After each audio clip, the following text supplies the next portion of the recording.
এত সুন্দর মানুষ, যার একটা নাম শোনার সাথে সাথে এক নয় দুই নয় কয়েক লক্ষ মানুষ হাজির হয়ে যায়। সুবহানাল্লাহ বলেন। না আমি বলবো না কত লক্ষ, কারণ আমি তো গুণী নাই, আপনিও গুনেন নাই, এটা ধারণা, আর ধারণার দরকার নেই। লক্ষ লক্ষ মানুষ সেখানে হয়েছিল, ঠিক কিনা? কিন্তু এই মানুষটা এখন কিছু মানুষের শত্রু হয়ে গেছে।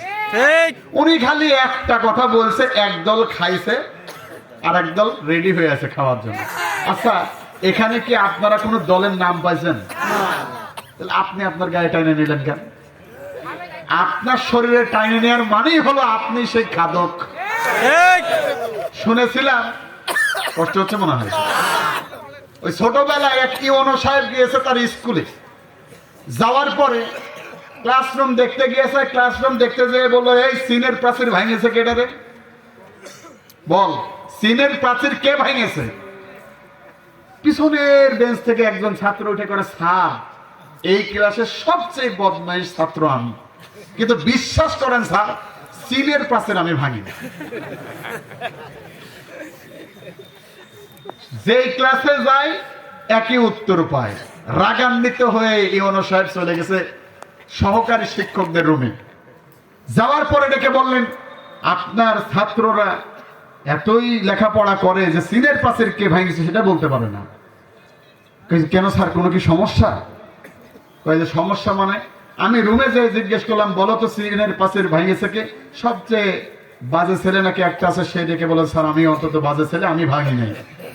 এখন এই সহকারী শিক্ষকরা ডেকে বলেন, স্যার ওই ছেলেটা ঠিকই বলেছে স্যার, আমরা তার সাক্ষী, ও যতই বদমাইশ হোক না কেন চীনের প্রাচীর ভাঙার মতো দুঃসাহস ওর নাই। ইওনো সাহেবের মাথা গিয়েছে আরো গরম হয়েছে।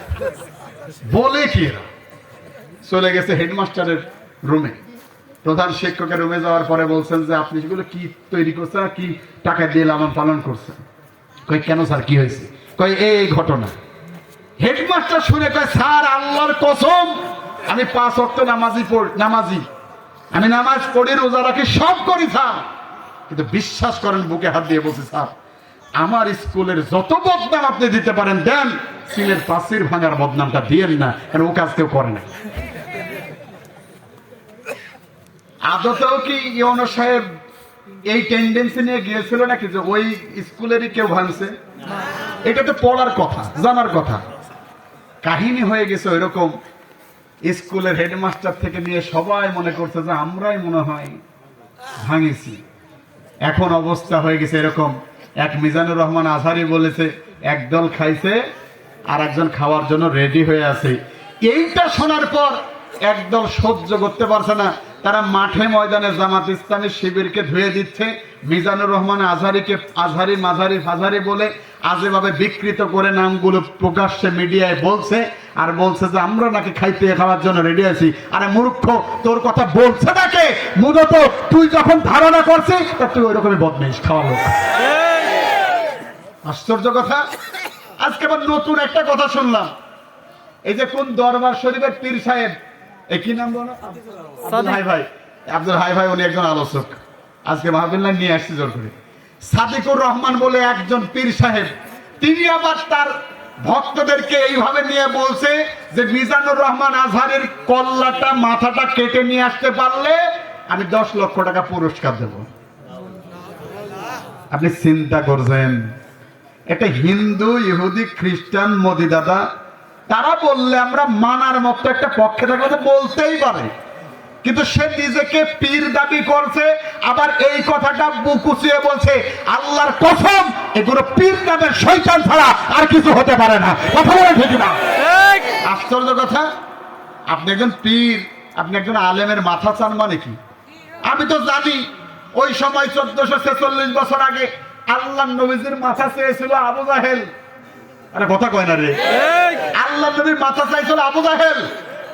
দাঁড়িয়েছিল খাত্তাবের পুত্র ওমর রাদিয়াল্লাহু তাআলা আনহু, ডেকে বলেছেন 100টা উটের বিনিময়ে আমি মুহাম্মদ সাল্লাল্লাহু আলাইহি সাল্লামের কল্লা নিয়ে আসতে পারবো, মাথা নিয়ে আসতে পারবো। আজকের যুগে এই কথা যিনি বলছেন, আমার তো মনে হয় আবু জাহেল নাই, কিন্তু ওইটা হলো আবু জাহেল যেই জাতের জাত, এরাও একই জাতেরই জাত। আশ্চর্য কথা। একজন আলেমের মাথাটাও জগৎ বিখ্যাত একজন আলেম, আপনার আমার মতো জৈদ মধ্যে আলেম নাকি? মূর্খ সমাজকে আর কি বোঝাবেন? এই দেশে এই জন্য জাকির নায়েক তৈরি হয় না, এই দেশে এই জন্য আল্লামা সাঈদী তৈরি হয় না, কারণ একজন আল্লামা সাঈদী গোটা পৃথিবীতে নাম কুড়ালো, এই দেশের বুকে জায়গা হয় তার জেলখানা। শুধু জেলখানায় থাকলেও তো বলার কথা ছিল ইনজেকশনের মাধ্যমে বিষ প্রয়োগ করে তাকে দুনিয়ার বুক থেকে বিদায় করা হয়। স্পষ্ট কথা, আমরা বিগত দিনে যা হয়েছে হয়েছে, সামনের দিন কোন আলেম ওলামার অপমান আমরা সহ্য করব না। কথা বলেন ঠিক কিনা? যদি প্রয়োজন হয় ইসলামকে বাংলার সবুজ ভূখণ্ডে কায়েমের জন্য আর একবার বদর আর উহুদের মতো, তাবুকের খন্দকের মতো মাথায় কাপড়ের কাপড় বেঁধে ময়দানে ঝাঁপিয়ে পড়ে বুকের রক্ত রক্ত ঢেলে দেবো, এরপরও এই ভূখণ্ডে কালেমার রাজ কায়েম করেই ছাড়বো। রাজি আছেন কে? হাত তুলে রাখা ভালো লাগে।